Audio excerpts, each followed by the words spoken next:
یه ماشین می‌خواستم برای میدان آزاد. اوری می‌خواین؟ بله. عباس آقاست. عباس آقا! عباس آقا! مسافر داری؟ بفرما داداش، بی سوار شو بیا. بفرمایید. بفرمایید سوار شو. با این خانومه؟ بله بله بله. خب گفتین عباس آقا. فهمیدم عمل کردم. بله تفلک عمل کرده. بله. شما از کجا فهمیدید؟ به حال مشخصه. با اجازه. سوال. چی داداش؟ خوشگلیه؟ نه خیر. چه اینجوری نگاه می‌کنی؟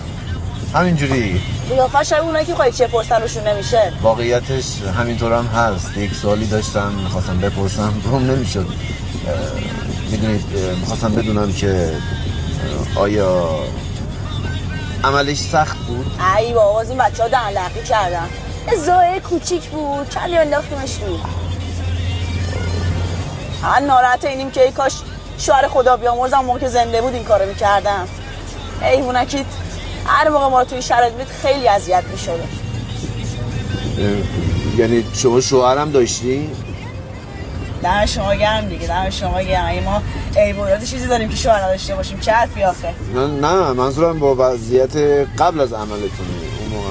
داداش همچین میگی قبل عمل انگار هیولا داشتیم. چی بوده اینقدر زایه مادرزادی بوده تو کمرمون اذیتمون یه کله انداختیمش تو.